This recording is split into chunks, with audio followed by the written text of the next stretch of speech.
সুপ্রিয় অনার্স দ্বিতীয় বর্ষের শিক্ষার্থী, তোমাদের ফাইনাল পরীক্ষার জন্য একটি সাজেশন নিয়ে হাজির হলাম। প্রতিবারই আমি তোমাদেরকে সাজেশন দিয়ে থাকি, এবারও তার ব্যতিক্রম না। এবারও তোমাদেরকে আমি সাজেশন দিব এবং সেই সাজেশনের ধারাবাহিকতায় প্রথম যে আমাদের সাজেশনটি ইন্ট্রোডাকশন টু ড্রামা, সেটা নিয়ে আমরা হাজির হলাম। তোমরা ইতিমধ্যে জানো যে আমার সাজেশনগুলি প্রায় 90-100% কমন পড়ে। আশা করি এবারও তোমাদের কমন পড়বে। তোমরা এগুলা মনোযোগ সহকারে প্র্যাকটিস করবা এবং সেই সাথে তোমরা সুন্দর করে এটা পরীক্ষায় আশা করি তোমরা এগুলা সব পরীক্ষায় পাবা। তো আমরা কথা না বাড়িয়ে আমাদের ভিডিওতে চলে যেতে চাই। তবে ভিডিওতে যাওয়ার আগে তোমাদের সাথে সেই পুরাতন কথাটা আবারও বলে নিতে চাই।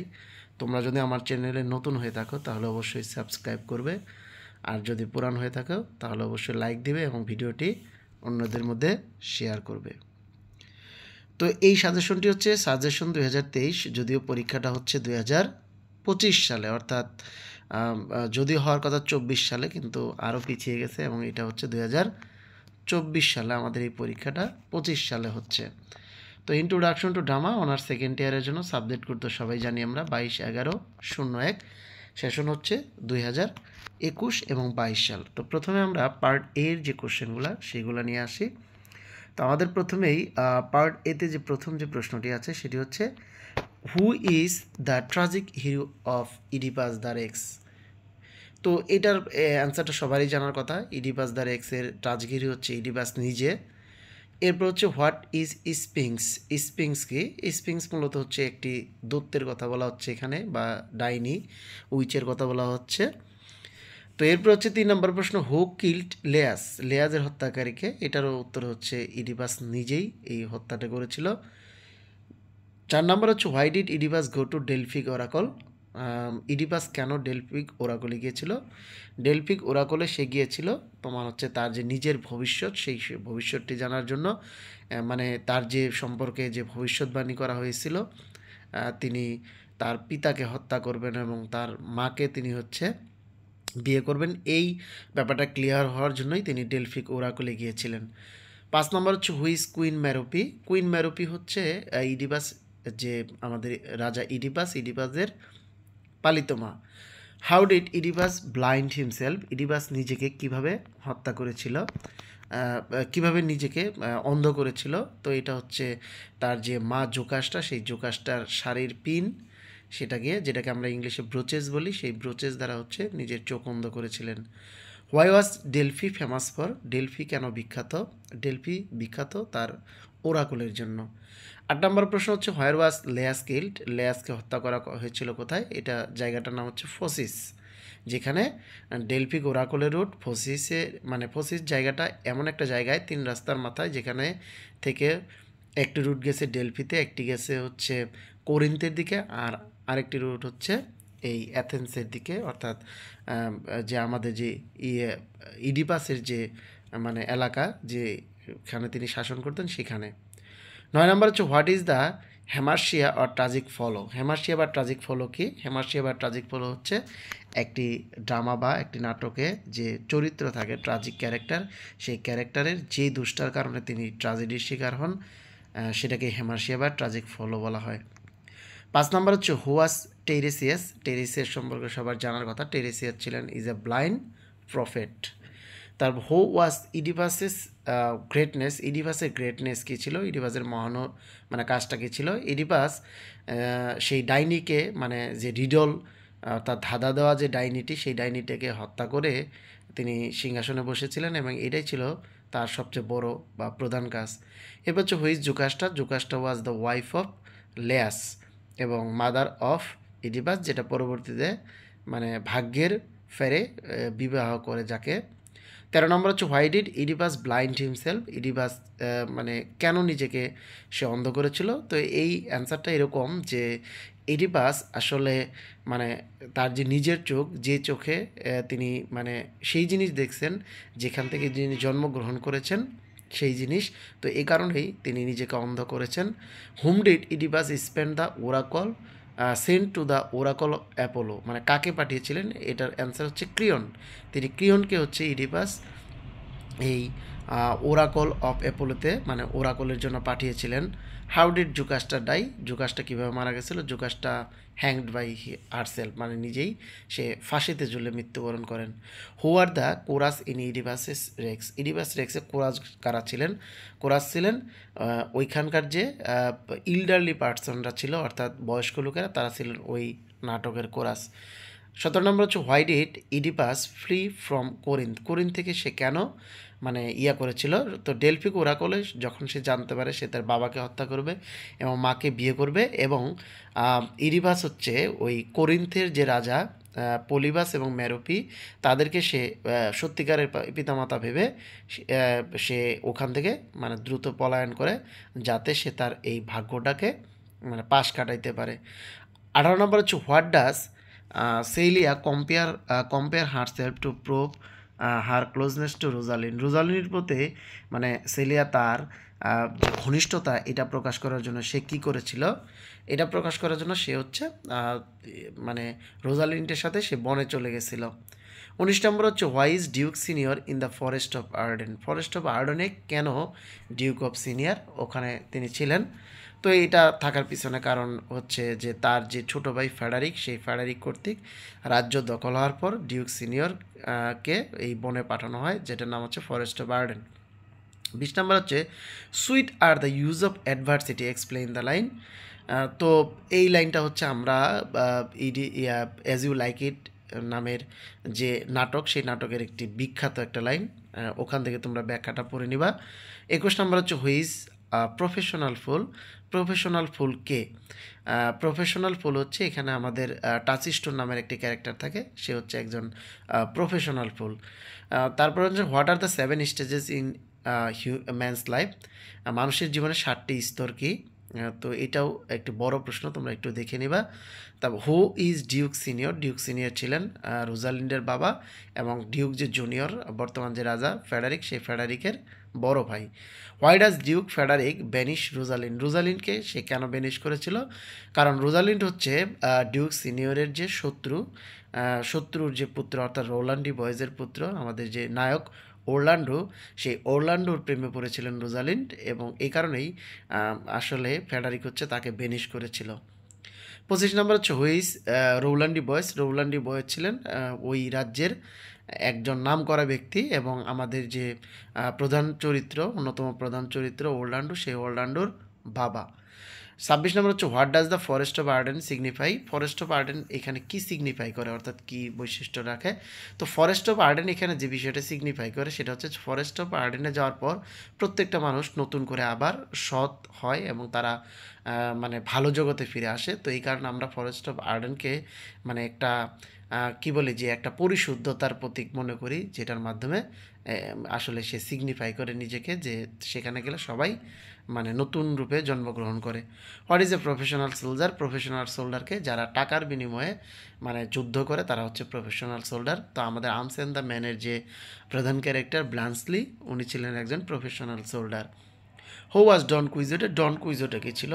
ডন কুইজোটে হচ্ছে একজন কি বলে ঐতিহাসিকভাবে একজন ব্যক্তি, যে ব্যক্তি হচ্ছে মানে সে আক্রমণ করেছিল হচ্ছে উইন্ডমিলকে, উইন্ডমিল যেটাকে আমরা বলি উইন্ডমল, মানে বাতাসের মাধ্যমে বিদ্যুৎ উৎপাদন করা হয়, ওই উইন্ডমিলকে সে শত্রু ভেবে আক্রমণ করছিল, অর্থাৎ সে বোকা হিসেবে মানে এই কাজটা করছিল, বোকামি করেছিল।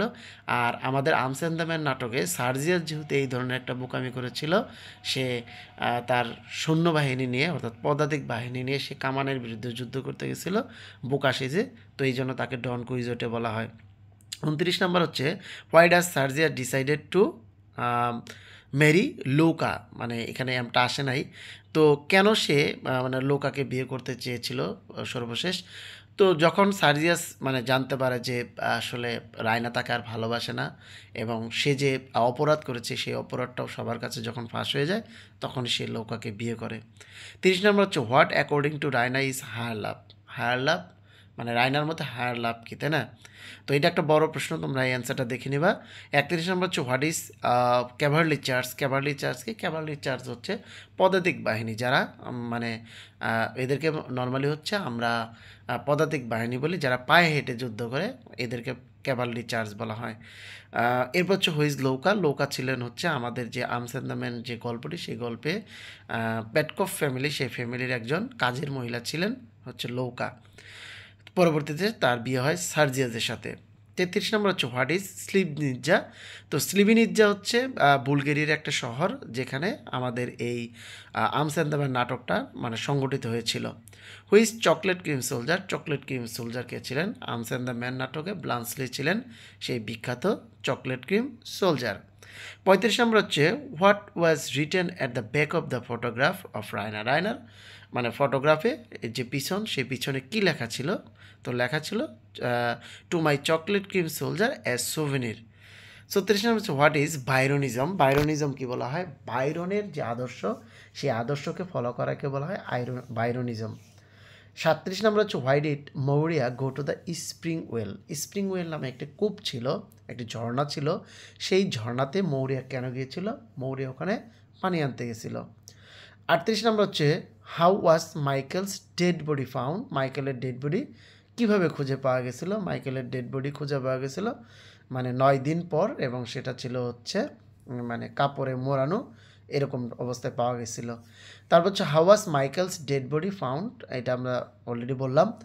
39 নম্বর হচ্ছে who are the first to die in Riders to the Sea. মানে রাইডার্স টু দ্য সিতে প্রথম কারা মারা যায়? তো ওখানে একটা উক্তি ছিল এরকম যে ওই অঞ্চলে মানে বৃদ্ধরা বেঁচে থাকে আর তরুণরা হচ্ছে তাড়াতাড়ি করে মারা যায়, কারণ সবাই যখন মাছ ধরতে যায়, মাছ ধরতে গিয়ে মৌরিয়ার যে পরিবারের 7 জন পুরুষ মেম্বার সবাই মারা যায়। তো এই কারণে ওখানে বলা হয় যে মৌরিয়া বেঁচে থাকার পর তার সকল সন্তান মারা গেছে। তো এই কারণেই বলা হয় যে ওখানে তরুণরা আগে মারা যায়, বৃদ্ধরা পরে মারা যায়। How did বার্টলে die. বার্টলে কীভাবে মারা গেছিল? বার্টলে হচ্ছে মাইকেলের যে ঘোড়া ছিল গ্রেপনি, সেই গ্রেপনির আঘাতে সে নদীতে পড়ে গেছিলো এবং আর উঠতে পারে নাই। 41 নম্বর হচ্ছে where the Riders mentioned in the play Riders to the C. তো এখানে আমরা 7 জন লোকের কথা বললাম, মৌরিয়ার 5 সন্তান এবং তার হাজব্যান্ড এবং হাজব্যান্ডের যে বাবা, এই 7 জন ছিল মূলত হচ্ছে ওখানকার রাইডার, মানে আমরা এই নাটকে পাই।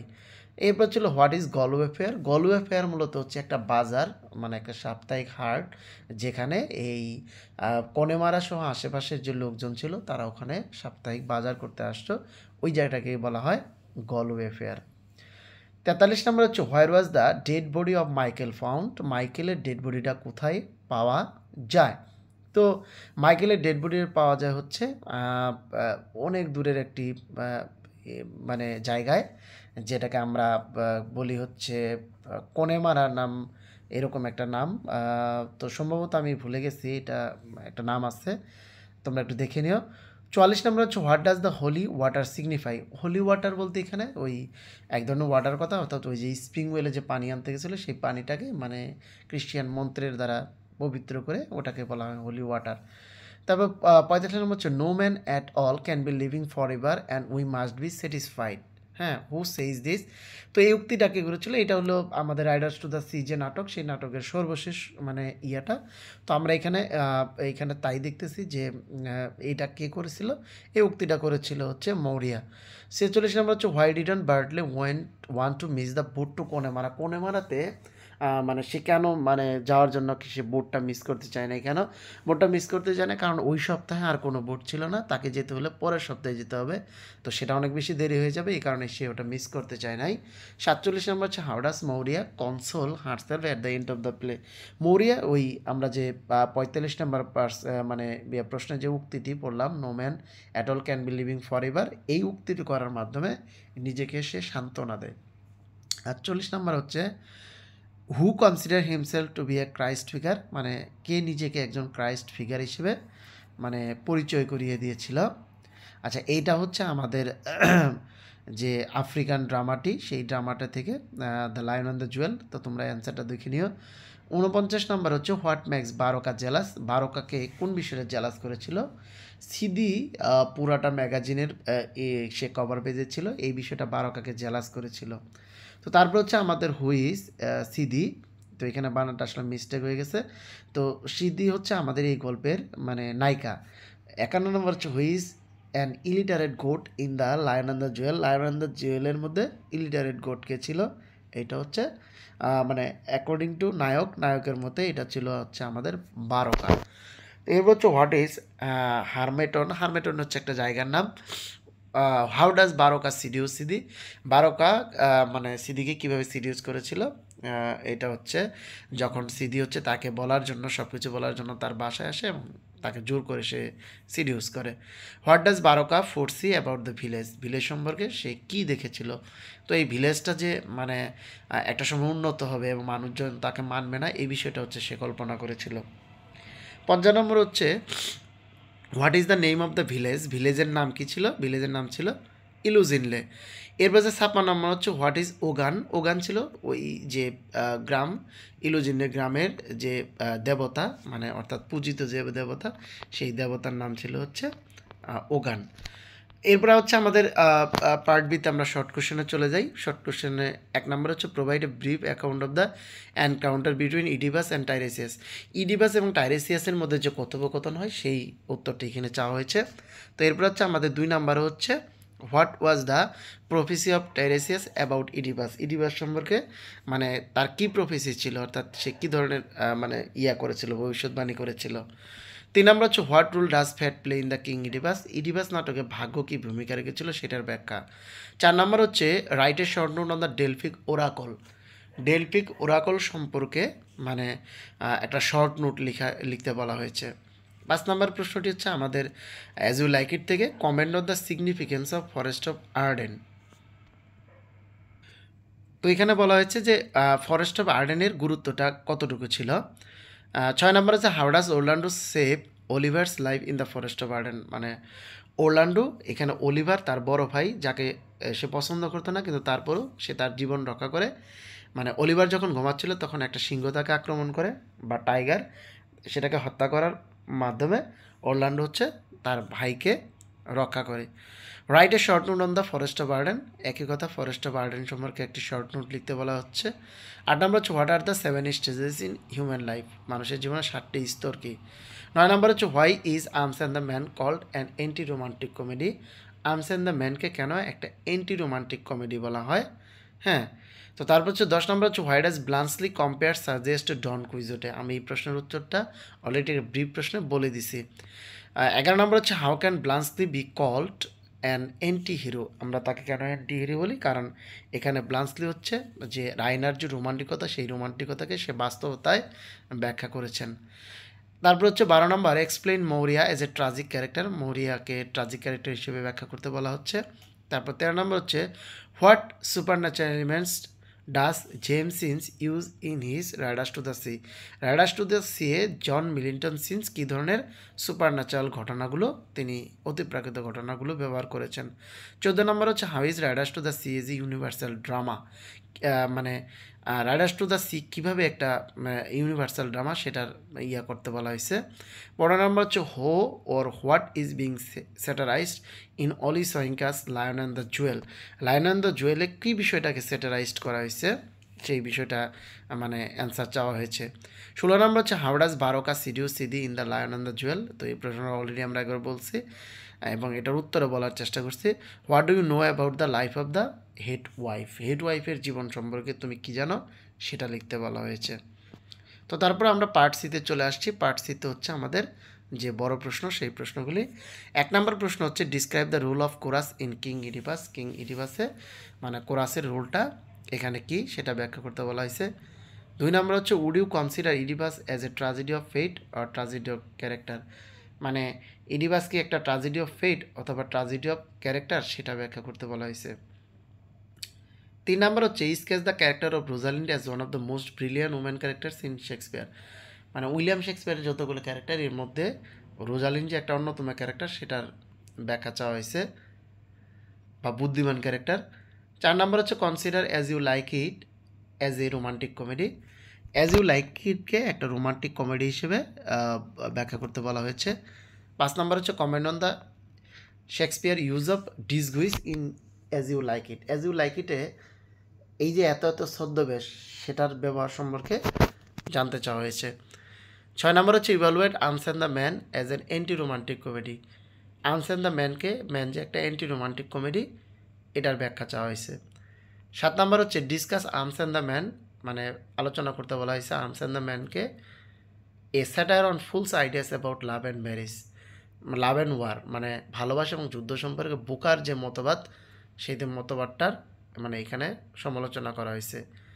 8 নম্বর হচ্ছে evaluate arms and the man as a problem play, এটা যে একটা প্রবলেম প্লে অর্থাৎ এখানে বিভিন্ন সমস্যার কথা বলা হচ্ছে, এটার ব্যাখ্যা চাওয়া হয়েছে। 9 নম্বর হচ্ছে what picture of Aran islander do you find in Riders to the C, Riders to the সিতে অ্যারান আইল্যান্ডের জীবন সম্পর্কে কী ধরনের ব্যাখ্যা পাওয়া গেছে সেটা জানতে চাওয়া হয়েছে। 10 নম্বর হচ্ছে sketch the character of Maurya as an age in Riders to the C, Riders to the সিতে যে ক্যারেক্টার মৌরিয়ার যে ক্যারেক্টার ওইটার মানে বর্ণনা চাওয়া হয়েছে। 11 নম্বর হচ্ছে what role does the sea play in Riders to the C, Riders to the সিতে সাগর কী ভূমিকা রাখে সেটার কথা বলা হয়েছে। 12 নম্বর হচ্ছে what picture of society do you find in the play in the lion on the Jewel, lion on the jewel নাটকে মানে আফ্রিকান সমাজের কোন চিত্রটা পাওয়া যায়। 13 নম্বর হচ্ছে consider the characters of the title of the drama the lion on the jewel by Wole Soyinka, মানে অলি সোয়েঙ্কের যে এই নাটকটা এই নাটকের ক্যারেক্টার সম্পর্কে মানে টাইটেলের সাথে মিলছে কিনা সেটার ব্যাখ্যা চাওয়া হয়েছে। 14 নম্বর হচ্ছে the lion and the jewel is about victory of traditional values over western ones, মানে আধুনিক মতবাদের উপরে মানে তথাকথিত বা গতানুগতিক মতবাদটাই যে শেষ পর্যন্ত জিতে যায় এইটা কিন্তু তোমার হচ্ছে ঘটেছে, এইটাই ব্যাখ্যা করতে বলা হয়েছে। অর্থাৎ ওখানে মডার্নিটির যে মানে প্রাচীন যে ধ্যান ধারণা ওটা টিকে গেছে, ওটা জয় হয়েছে এই নাটকে, সেটাই হচ্ছে কি তোমার হলো চাওয়া হয়েছে। তো এই ছিল হচ্ছে আমাদের সাজেশনটি, আশা করি তোমরা মনোযোগ সহকারে পড়বা এবং এটার স্ক্রিনশট নিয়ে তোমরা হচ্ছে এটাকে নোট করে ফেলবা। ধন্যবাদ সবাইকে।